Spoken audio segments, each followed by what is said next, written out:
One. Well, let's talk about the singularity as much as I can. I'm including a lot of material here. The essay by Bostrom and the two videos, one by Bostrom, one by Chalmers, and excerpts from, or one particular excerpt from Chalmers that I think is of special ethical interest. I'm also putting up as optional readings for those of you who are inclined to look into the thing in more details, especially Good's essay, 1965, which is highly technical and certainly beyond my capacity to really understand or say anything interesting about. And Chalmers, more accessible but still very detailed examination, not just of the ethical issues involved with the idea of a singularity, but the viability of a singularity. How might we actually create a super intelligence, which are issues that, frankly, are interesting to me, but not.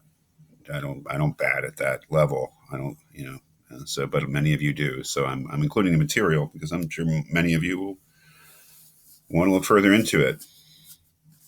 But looking at the singularity from a layman's point of view, there is always this keep calm. The Superman will save us is what I was really looking for there. And you may think, I think in a completely plausible way that we need Superman to save us. And I think I.J. Good, who really is the first person to really think about superintelligence and its effects.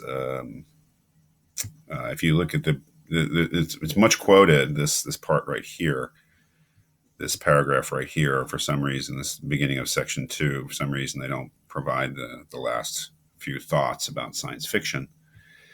But what's never quoted is the first line of the essay. Let me see if I can bring it up so you can read it. The survival of man depends on the early construction of an ultra intelligent machine. Again, I can't read most of Good's essay, to be quite honest. It's just too technical. I don't have the mathematical computer background. I just don't have it.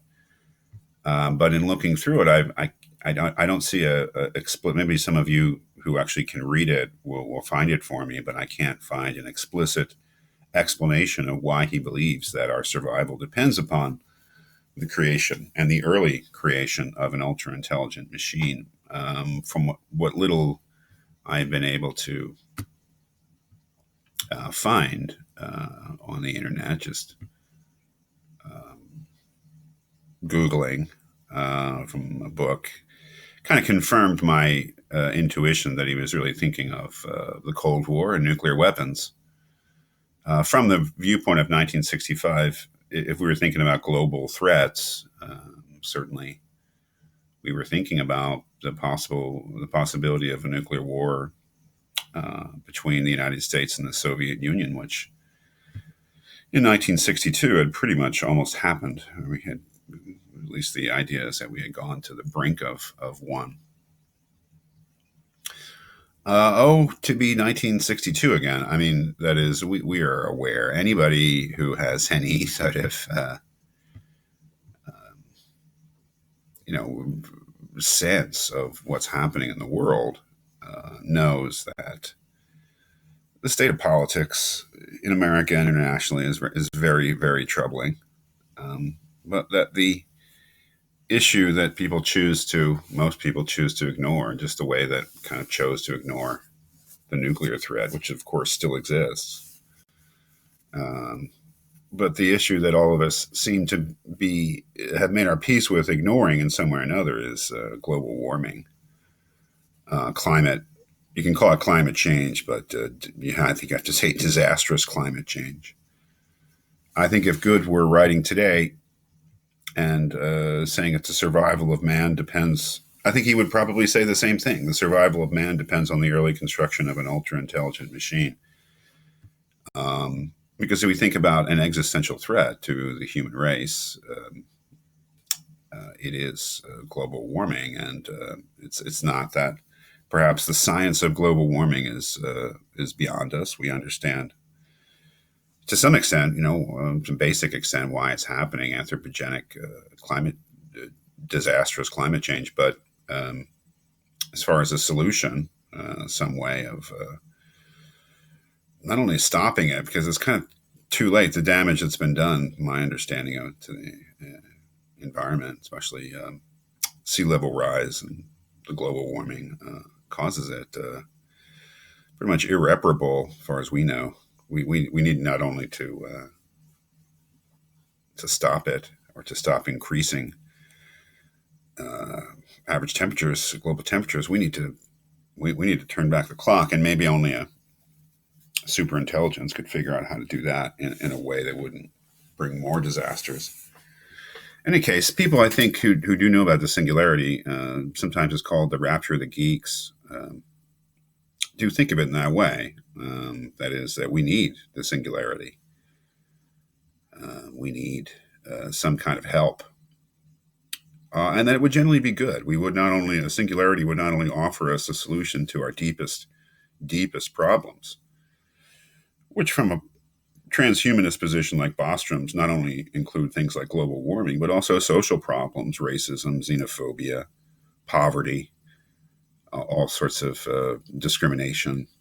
That his idea of a superintelligence is it would not only be a scientific, sort of hard science superintelligence, but it would be social science and ethical superintelligence. Kind of like an answer to all our problems, I suppose, if we are willing to accept it. So many people, and with a lot of reason, really welcome the singularity. And it's almost a trope, right? Superman will save us, Rapture of the Geeks, which is I think I have the book somewhere, title of a book from a few years ago. But there's always there's a schizophrenic view of the singularity. The other is the Skynet view. Because as long as people have been imagining superintelligences, they've been imagining superintelligence that's malevolent, superintelligence that would wipe us out, or in some way or another enslave us, or instead of somehow producing benefits, enhancing human life, diminish it, if not utterly extinguish it.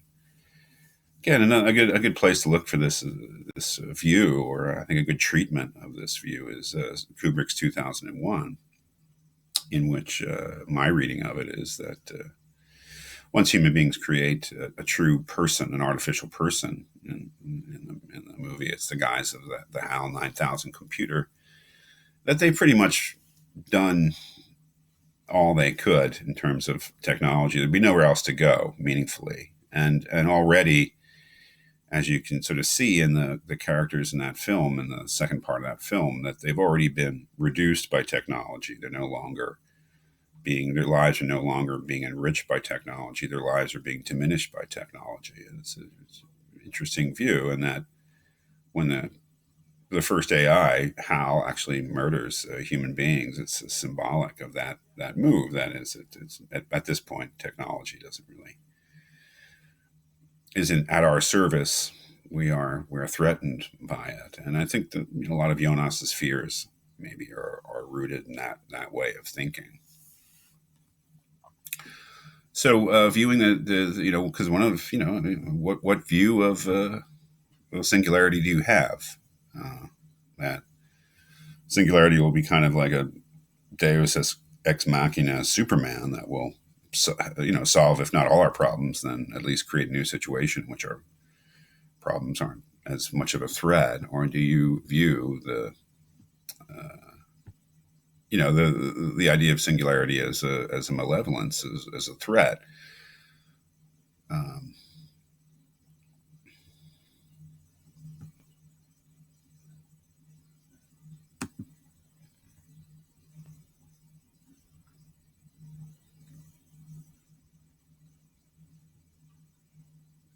Just waiting to end the video. Sorry, this is awkward. There we go.